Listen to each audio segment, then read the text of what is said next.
Hey, good morning, team. It is, excuse me, Mr. Whitley, and today's lesson is for Monday, April 4th. It's all kind of running together now. So up here, excuse me, we've gone through the majority of our foundations book, which is pretty incredible. So what we're going to do for the remainder of our time together is we're going to do a bit of a review of some of the really big, juicy parts of phonics. And one of the big areas that we definitely need to focus on is digraphs. So if we're looking at digraphs, we're talking about those two letters that make one sound together. So like SH for sh, CH for ch, TH for th, WH for w, and CK for k. So just a couple rules to remember for a few of these, and we'll hit some more. But two of the ones that really stand out to me is WH. That goes to the beginning of my name. WH, the w, is found at the beginning of words. You're not going to find it anywhere else in a word. You're going to find it at the beginning, like w, Whitley. Or in this case, w, ip, or w, ite.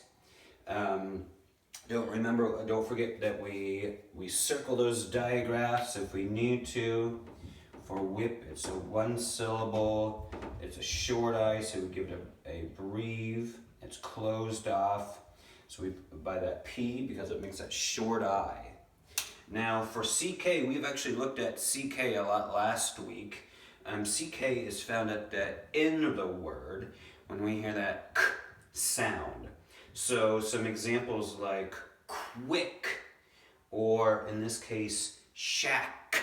So if you hear that k sound on a word, and it comes at the end of the word, you're gonna be like, all right, well, that guy is going to be a CK because it ends the word, okay?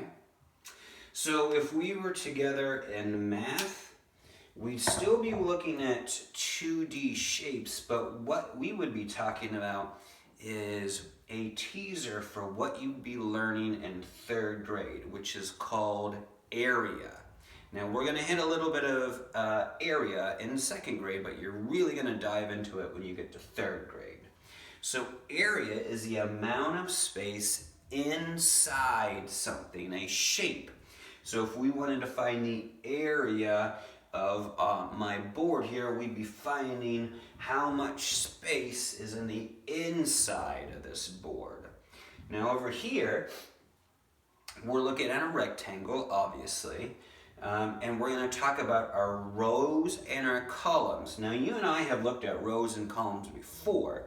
If you recognize rows and columns, it's because I was teaching you how to do some third grade multiplication with arrays before third grade. So you guys are going to be so smart by the time you get to third grade. Well, you're already smart, but you're going to be even more prepared for third grade than anyone else.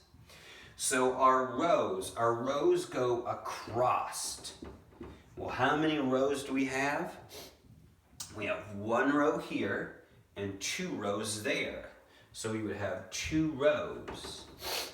Now our columns are kind of like, we talked about the columns of a house, those big pillars that hold the front of a house up, or at least look like they do.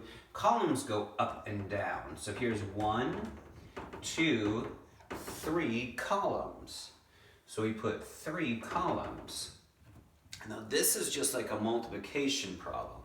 It's just like 2 times 3, which is just like saying you either have 2 3s or 3 2s. Now it doesn't matter which because it gives you the same total. Total square tiles, we could count up the inside, so we have 1, 2, 3, 4, 5, 6. Or we could use our strategies down here and 6. So there's 6 total square tiles. So we'll talk a little more about what that means for areas with our square units. but this is just kind of a precursor, a teaser to the idea of area, okay? All right.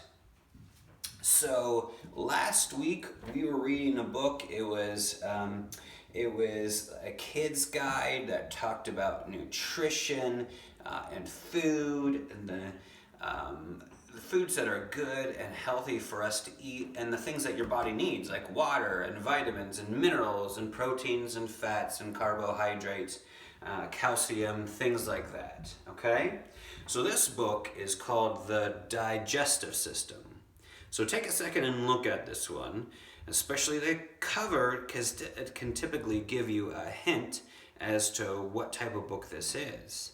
So I want you to think, is this sort of book going to be a fiction book where it's telling us a story for it to be fun to read? Or is it a non-fiction book where it's typically giving us information about a topic?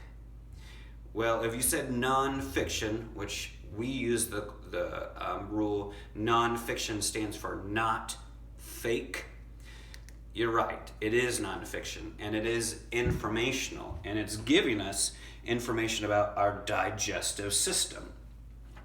So we're going to jump right onto it, and we're going to talk about the word nutrition. And nutrition means providing your body with the things it needs to run. So this is a pretty cool kind of starter. It says, find a truth. Everything you're about to read is true except for one of the sentences on this page. Which one is true? So it's kind of telling us something that's going to be true in the book and something that's you won't find in the book. It won't be real. True or false? Your small intestine is about 5 feet long. So that tube on the inside of your stomach is about 5 feet long if you stretch it out. Or an acid strong enough to dissolve metal helps digest food in the stomach. Huh. Well, we'll figure out which one of those facts is true and which one is not when we read. Find the answer in the book. Here's our table of contents, and our first chapter is It's a Gas. I'm glad my boys aren't down here because they would be laughing right now. So, ice-cold drinks slow down the digestion process. Warm or room temperature drinks are better for digestion. So if you just ate a big meal, don't drink super cold drinks because it'll slow down your digestion. It's a gas. Burp. If you eat or drink too fast, you'll swallow too much air. This can cause you to belch. You're having lunch with your grandparents. You're on your best behavior, but as you sip your soda, your stomach starts to feel strange. It feels very full. It aches. Then the worst possible thing happens. You belch loudly. Embarrassed? Probably, but don't feel too bad. It's your digestive system in action, and it's normal. Everyone belches. When you eat and drink, you swallow gas as well as food. It could be air. It could be carbon dioxide from a fizzy drink. Sometimes a gas comes back out as a burp or a belch. Your stomach doesn't need gas, so it gets rid of it.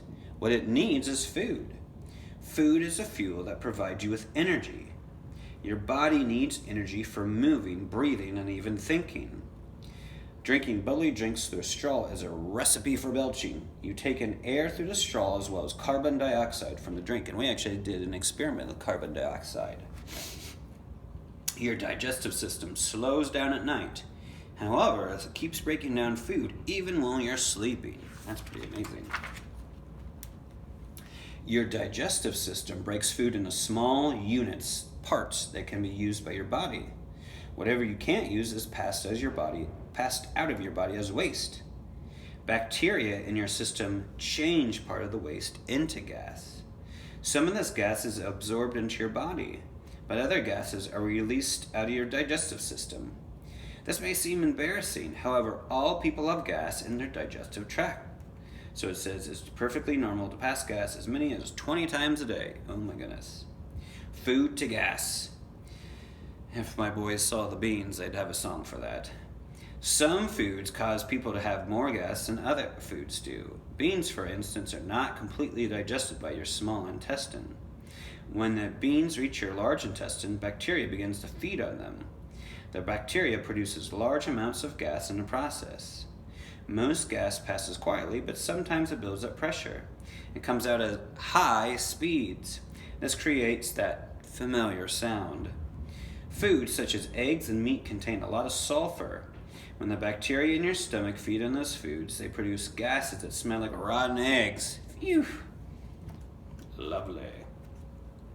So here's a little picture about what we're going to be reading tomorrow. So the digestive tract is like a long winding tube. It's helped by other organs in the body, such as the liver. So this is your mouth. We've seen this before. Esophagus, stomach, liver, large intestine, small intestine. And we'll read more about that tomorrow. This is a pretty fascinating book. It may cause you to chuckle a couple times, but it's pretty amazing how your body works. Well, I hope you guys have a great day, and I will talk to you tomorrow. See ya.